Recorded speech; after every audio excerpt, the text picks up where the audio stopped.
성경 말씀 보겠습니다. 마태복음 5장 1절부터 12절 말씀입니다. 마태복음 5장 1절부터 12절 말씀 다 같이 있습니다. 예수께서 무리를 보시고 산에 올라가 앉으시니 제자들이 나아온지라 입을 가르쳐 이르시되 심령이 가난한 자는 복이 있나니 천국이 그들의 것이요 애통하는 자는 복이 있나니 그들이 위로를 받을 것이며 온유하는 자는 복이 있나니 그들이 땅을 기업으로 받을 것이며 의에 줄이고 목마른 자는 복이 있나니 그들이 배부를 것이며 긍휼히 여기는 자는 복이 있나니 그들이 긍휼히 여김을 받을 것이며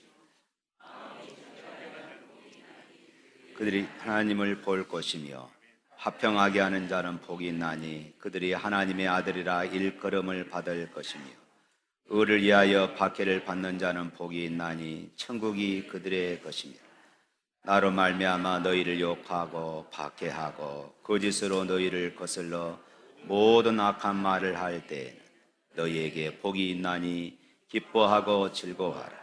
하늘에서 너희의 상이 큼이라. 너희 전에 있던 선지자들도 이같이 박해하였느니라. 아멘. 어제 우리 교회 안에 혼인식이 있었습니다만은 대부분 딸을 둔 부모들은 딸이 시집 가서 참 잘 살기를 바랍니다. 그래서 흔히들 이 딸을 시집 보내는 그 부모들의 마음에는 다 이런 마음이 있는 것 같아요. 딸이 시집 가서 고생하지 않고 오전에는 운동하고 또 에어로빅도 하고 오후에는 또 미장원도 하고 자기 또 취미 생활도 하고 자기 자가용 끄고 다니면서 이렇게 사는 것을 이렇게 편안하게 사는 것을 아마 다 바랄 것입니다. 아마 여러분들의 딸이 이렇게 시집을 갔다면은 야, 참 우리 딸 시집 다 잘 갔다 이렇게 다들 이야기하실 것입니다.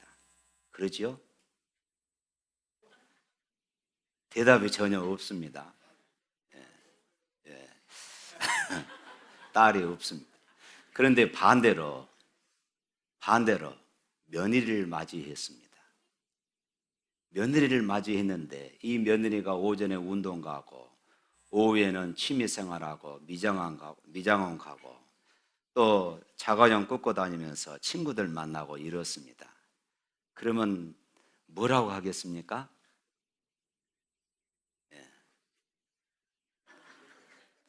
말하지 않겠습니다. 이것이 우리 사람들의 마음입니다. 부모들의 마음이 왜 딸을 보는 마음하고 며느리를 보는 이 마음이 이렇게 달릴까? 딸이 그렇게 시집 가면은 야, 너 참 시집 잘 갔다. 친구들에게 이렇게 막 자랑을 할 것입니다. 그런데 우리가 그런 며느리를 맞이했다면 아이고, 지금 남편은 뼈 빠지게 내 아들은 뼈 빠지게 일하고 있는데 살림을 저 혼자 다 망쳐먹고 있네. 아마 이렇게 이야기들을 할 것입니다. 왜 딸을 보는 그 시각과 며느리를 보는 이 시각이 다를까요? 왜 딸을 향한 그 마음과 며느리를 향한 그 마음이 다를까요? 중요한 것은 우리의 마음입니다. 우리의 마음이 어떻게 바라보느냐, 세상을 어떻게 바라보느냐. 여러분, 이제 여름이 돼서 선글라스를 이렇게 많이 쓰는데 검정색 선글라스를 쓰면은 세상이 검게 보입니다. 빨강색 선글라스를 끼면은 세상이 빨갛게 보이지 않습니까? 마찬가지입니다. 내 안에 사랑하는 마음을 가지고 이 며느리를 보거나 딸을 보면은 하염없이 사랑스럽습니다. 그런데 내 안에 어떤 편견이나 미움이나 어떤 시기를 가지고 며느리나 딸을 보면은 하염없이 불평덩어리입니다. 여러분 안 그렇습니까? 하염없이 그렇습니다. 중요한 것은 우리의 마음이에요. 아브라함은 하나님을 향한 믿음을 가지고 소망의 눈으로 세상을 보니까 하늘의 무수한 별들이 자기의 자손들로 이렇게 보이기 시작한 것입니다. 아브라함은 바다의 모리아를 믿음의 눈으로 바라보면서 큰 민족을 이룰 것을 꿈꾸기 시작한 것입니다. 마음에 하나님을 향한 믿음을 담고 있으니까 하나님의 약속과 신령한 축복이 자신의 삶 가운데 이렇게 펼쳐질 것을 그는 보게 되어진 것입니다. 악한 마음을 가지고 있는 사람에게는 악한 말과 악한 행동이 나오기 마련입니다. 그러나 선한 마음을 가지고 있는 사람에게는 선한 말과 선한 행동이 나오기 마련인 것이지요. 신앙의 열정을 그 마음에 담고 있는 사람에게는 신령한 말과 신령한 행동이 나오기 마련인 것입니다. 문제가 어디에 있습니까? 마음입니다. 우리의 마음이에요. 환경이 문제가 아니라 마음의 문제입니다. 우리의 삶의 모든 문제거리들 어디서부터 출발할까요? 바로 우리의 마음에서부터 출발합니다. 지금 우리도 우리 속에서 꿈틀거리고 있는 욕심, 미움, 시기, 이런 거짓, 그리고 물질적인 것들, 명예적인 것들, 이런 모든 것들에 우리가 시달리고 있어요. 그래서 예레미야 선지자는 예레미야 17장 9절에서 이렇게 고백을 합니다. 만물보다 심히 부패한 것은 사람의 마음이라 누가 능히 이를 알리요. 만물보다 심히 부패한 것, 만물보다 거짓되고 심히 부패한 것은 사람의 마음이다. 사람의 마음이 죄로 오염되었습니다. 사람의 마음이 타락했습니다. 이런 것들은 우리의 지성을 발달시킨다고 해서 해결되어지는 것이 아닙니다. 교육만으로 우리의 사람을, 우리 이 자리에도 교사들이 있습니다마는 교육만으로도 우리의 사람들을 선하게 만들어갈 수 없습니다. 사람은 최고의 교육을 받고서도 철저하고 교묘한 그런 악인이 될 수가 있습니다. 문제는 어디에 있습니까? 중심입니다. 우리의 마음이에요. 하나님은 무엇보다도 먼저 우리의 마음을 귀하게 보신다고 말씀합니다. 사무엘상 16장 7절 말씀, 내가 보는 것은 사람과 같지 아니하니 사람은 외모를 보거니와 나 여호와는 중심을 보니라. 하나님 우리의 사람의 중심을 보신다고 말하고 있습니다. 뿐만 아니라 예레미야 17장 10절 말씀에 나 여호와는 심장을 살피며 폐부를 시험하고, 잠언 16장 2절 말씀에 보면은 사람의 행위가 자기 보기에는 모두 깨끗하여도 여호와는 심령을 감찰하시느니라. 하나님은 우리의 심령을 감찰하신다고 말씀합니다. 이제 방금 읽었던 산상수훈 이 말씀에도 보면은 마음이 가난한 자가 복이 있다 이렇게 말씀하죠. 8절 말씀에 마음이 청결한 사람이 복이 있다 이렇게 말씀하고 있습니다. 우리 8절 말씀 다 같이 한번 읽어볼까요? 8절 시작.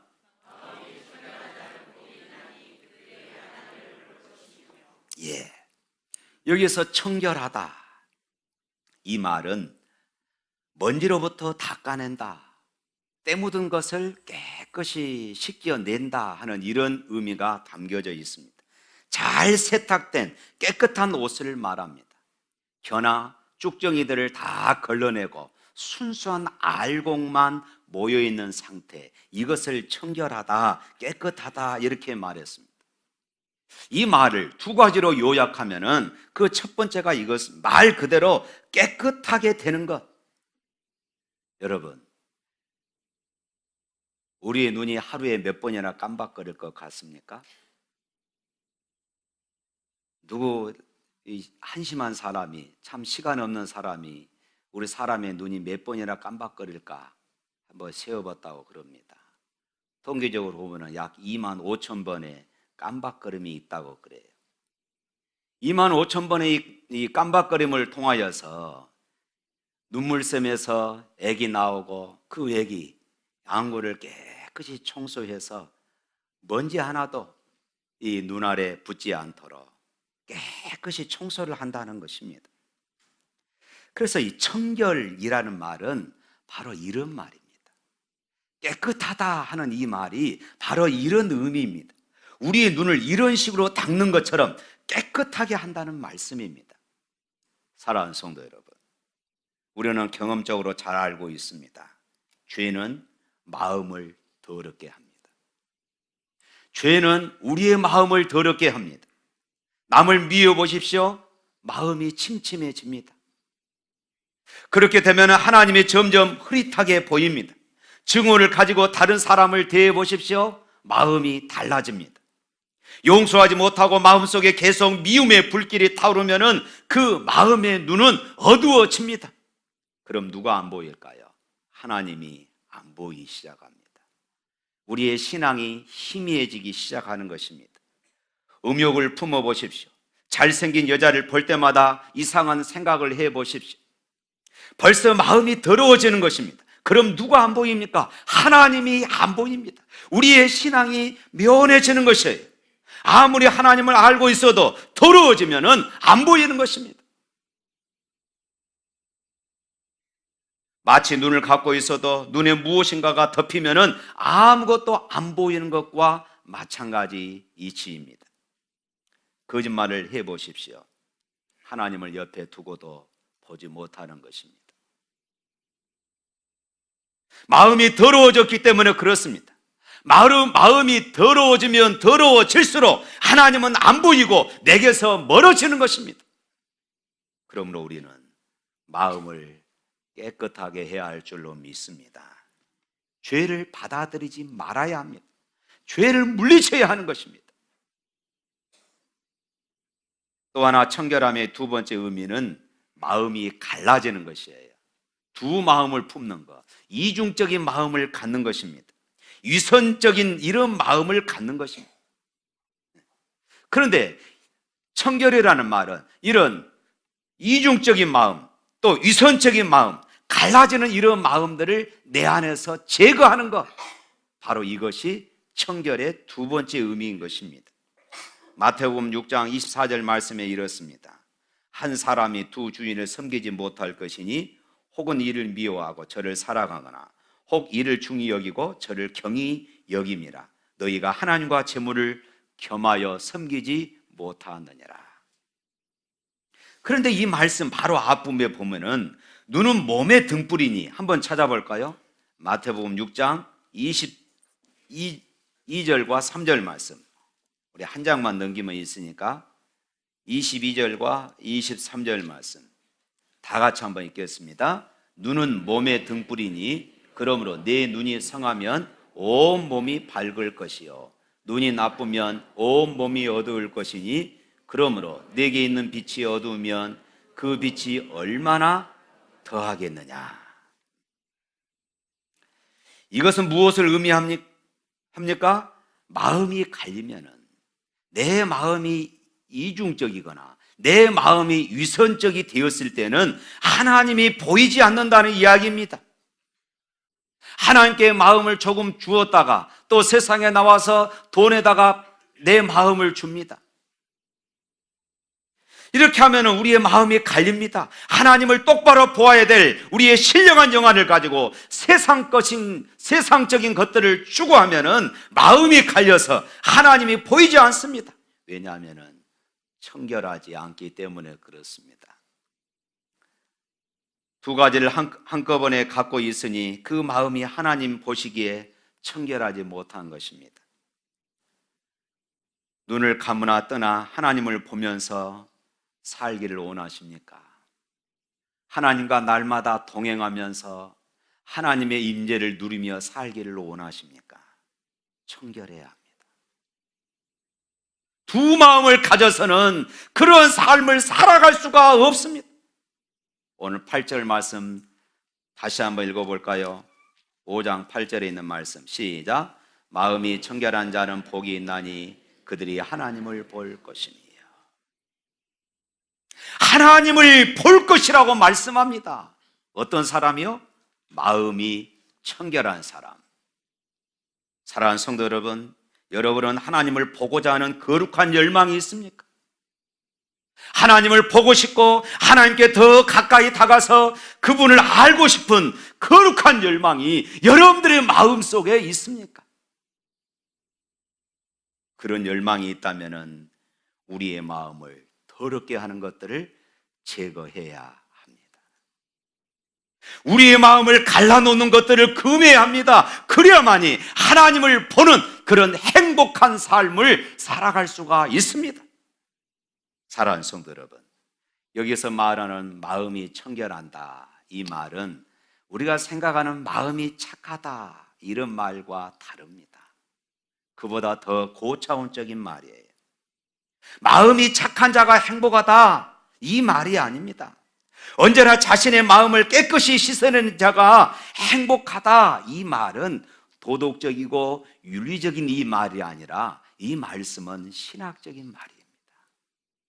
쉽게 말하면 세상 종교에서 말하는 사람의 어떤 고행이나 사람의 열심으로 우리의 마음에 이런 문제들이 해결될 수 없다는 말씀이에요. 신학적이라 이 말씀은, 신학적인 행복이라 이 말씀은 예수님의 십자가 보혈로 자신의 죄성을 씻음받는 사람이 행복하다. 할렐루야. 우리가 하나님의 거룩한 백성이 된 것은 베드로전서 1장 19절 말씀에 보면은 오직 흠 없고 점 없는 어린 양 같은 그리스도의 보배로운 피로 된 것이니라. 할렐루야. 사랑하는 성도 여러분, 지난 한 주간 동안 우리의 마음이 무엇으로 때묻고 오염되지는 않았습니까? 어린 양 예수님의 십자가 보혈로 씻음받는 자는 여전히 행복할 줄로 믿습니다. 내 주의 보혈은 정하고 정하다.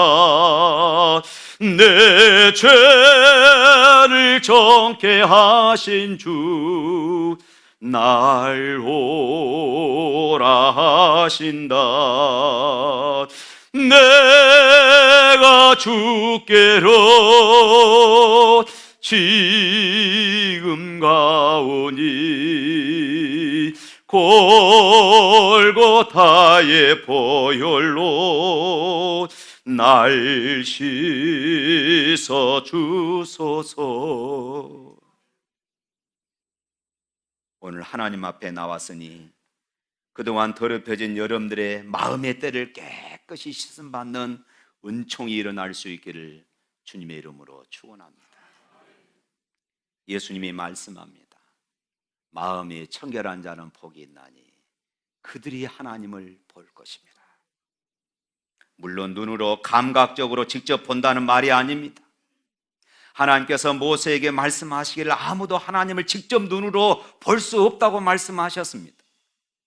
예수님도 이 세상 사람으로는 하나님을 직접 본 자는 한 사람도 없다고 말씀합니다. 그러나 우리는 하나님을 영적으로 볼 수가 있습니다. 할렐루야. 하나님의 임재를 영적으로 느낄 수 있습니다. 우리는 하나님이 나와 함께 하심을 생생하게 느낄 수가 있는 것입니다. 나의 발걸음 한 걸음 한 걸음을 걷게 하시는 것을 느낄 수가 있습니다. 우리들이 걸어온 인생길, 길목마다 하나님이 나와 함께 하시고 임재하신 것을 생생하게 느끼곤 하는 것입니다. 그래서 지금까지 지내온 것 주의 크신 은혜라, 이렇게 고백하고 이렇게 우리가 찬양하게 되어지는 것입니다. 사랑하는 성도 여러분, 신앙생활을 하면서도 하나님이 도무지 보이지 않는 사람이 있습니까? 설교를 들어도 성경 말씀을 읽어도 하나님의 음성이 들리지 않는 사람이 있습니까? 여러분의 생활 속에서 하나님의 은혜의 손길을 조금도 느끼지 못하고 사시는 분 계십니까? 그렇다면 여러분들은 하나님을 향해서 섞이지 않는 순수하고 청결한 마음을 가지지 못했기 때문은 아닐까요? 그렇다면 우리가 어떻게 청결한 마음을 가질 수 있을까요? 마음이 청결한 사람이 하나님을 볼 수 있다고 했는데, 그러면 우리가 어떻게 해야 청결한 마음을 가질 수 있을까요? 그것은 우리가 하나님께 집중하는 것입니다. 하나님께 집중하는 것이에요. 하나님을 보고자 하는 거룩한 열망, 거룩하신 하나님 앞에 나아가고자 하는 거룩한 열망으로 우리의 가슴이 불탈 때 내 마음이 더러워질 틈이 없는 것입니다. 사랑하는 성도 여러분, 내 마음을 깨끗해 하면은 하나님을 볼 수 있습니다. 내 마음이 청결하면은 하나님을 볼 수 있습니다. 또한 하나님을 보고자 하는 열망이 불타면은 내 마음은 깨끗해지는 것입니다. 그러므로 결론은 간단합니다. 마음이 청결한 자가 하나님을 볼 수 있는 줄로 믿으시기를 축원합니다. 야고보 사도가 이렇게 말했습니다. 하나님을 가까이 하라. 하나님을 가까이 하라. 야고보서 4장 8절 말씀에 보면 하나님을 가까이 하라. 그러면 너희를 가까이 하시리라. 죄인들아 손을 깨끗이 하라. 두 마음을 품는 자들아 마음을 성결하게 하라. 우리가 하나님을 보기를 원할 때에 꼭 기억해야 할 중요한 말씀입니다. 마음이 청결한 사람의 복이 있나니 그들이 하나님을 볼 것이며. 한번 생각해 보십시오. 눈을 감으나 떠나 하나님만 눈앞에 보이는 사람, 그 마음을 하나님으로 가득 채우고 있는 사람, 세상에 이 사람만큼 만족하며 행복하게 사는 사람이 또 어디 있겠습니까? 천지 만물을 창조하신 여호와 하나님이 내 마음에 가득합니다. 우리 인간의 생사화복을 주장하시는 그 하나님을 밤이고 낮이고 보면서 삽니다. 죽은 자도 살리시고 없는 것 가운데도 있게 하시는 전능하신 하나님이 항상 내 삶과 동행하고 계십니다. 우리가 그처럼 하나님의 존존의식을 가지고 매일매일 살 때에 우리를 두렵게 할 것이 천하에 또 어디 있겠습니까? 하나님이 보이는 사람을 누가 두렵게 만듭니까? 그 사람의 마음에 어떻게 불만이 쌓일 수가 있겠습니까? 하나님이 그 눈을 가득 채우고 있는데 무엇이 불만입니까? 그 사람이 어떻게 좌절하고 앉아서 탄식할 수 있겠습니까?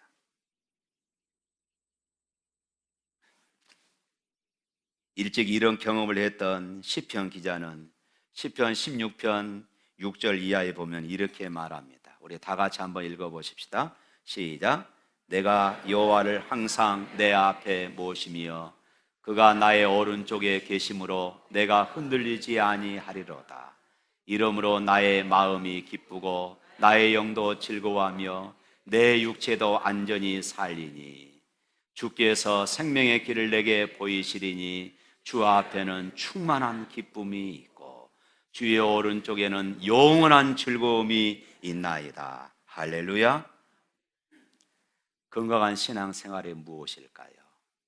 이 시인이 고백했던 것처럼 이렇게 사는 것입니다. 건강한 신앙생활이 무엇일까요?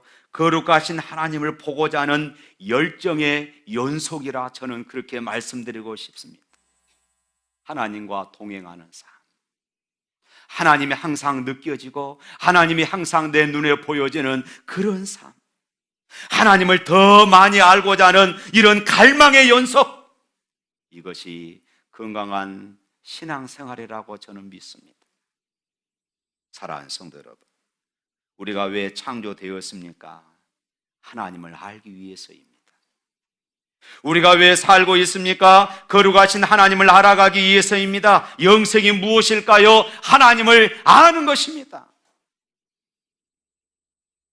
이 세상에서 하나님을 더 잘 알고 날마다 하나님을 더 가까이 보는 것보다 더 높고 숭고하고 매력적인 그런 목표가 어디 있겠습니까? 그러므로 사랑하는 성도 여러분, 겸손하게 우리의 자신을 돌아보십시다. 왜 날마다 나는 비참한 삶이 연속일까요? 눈에 누가 안 보이기 때문입니까? 하나님이 안 보이기 때문에 그렇습니다. 하나님의 임재가 느껴지지 않기 때문에 그렇습니다. 우리는 왜 날마다 힘을 잃고 주저앉습니까? 전능하신 하나님이 눈에 보이지 않기 때문에 그렇습니다. 그렇다면 그 이유가 어디 있는지 찾으십시다. 그 이유가 어디에 있는지 우리가 찾아야 되는 것입니다. 혹시는 내 마음이 청결하지 못하기 때문인지는 아닌가 생각해 보아야 합니다. 무엇인가로 더러워져 있습니다. 마음이 두 주인으로 나누어져 있습니다. 그렇기 때문에 하나님이 보여도 희미하게 보이는 것입니다. 하나님이 분명히 내 삶을 인도하는 것 같은데 잘 느껴지지가 않습니다. 내 가정이 왜 이 모양인가? 당신만 하지 마시고 그 원인을 한번 찾아보십시오. 부부 사이가 왜 이렇게 사나운가? 이유를 찾아보십시오. 내 자식이 왜 저 모양인가? 그 이유를 한번 찾아보십시오. 하나님을 보고 살면, 하나님의 임재를 누리고 살면, 아까 영상 보셨죠? 코람데요. 코람데요. 하나님의 임재 앞에서 항상 우리가 이런 신앙을 가지고 살아간다면은 세상 사람들이 고통을 당하는 문제들이 우리에게 그렇게 큰 영향을 줄 수 있겠습니까? 거룩하신 하나님, 자비로우신 하나님, 영광 중에 계시는 하나님이 우리의 마음을 가득 채우고 있는데 무엇이 두렵겠습니까? 사랑하는 성도 여러분, 마음이 청결하여 하나님을 보는 자는 진정한 행복한 사람인 줄로 믿습니다. 세상을 보지 마십시오. 세상에 속습니다. 사람을 보지 마십시오. 사람에게 실망합니다. 오직 하나님을 바라볼 수 있기를 주님의 이름으로 축원합니다. 하나님을 더 가까이 보면서 살아갈 수 있기를 축원합니다. 그래서 다윗은 평생 하나님 앞에 이렇게 기도했습니다. 시편 51편 10절 말씀에 하나님이여 내 속에 정한 마음을 창조하시고 내 안에 정직한 영을 새롭게 하소서. 하나님 아버지, 우리들에게 상하고 통해하는 마음을 주옵소서. 그리고 우리 속에 정한 마음, 정결한 마음을 창조하여 주옵소서. 주님을 향해 갈리지 않는 순결하고 깨끗한 마음을 가지고 살게 하시고 날마다 삶에서 주님의 살아계심을 보게 하여 주옵소서.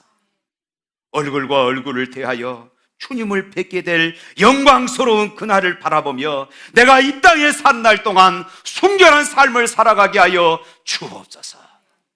이것이 저와 여러분의 평생 기도 제목이 될 수 있기를 주님의 이름으로 축원합니다. 마음이 청결한 자, 그들이 하나님을 볼 것입니다. 할렐루야.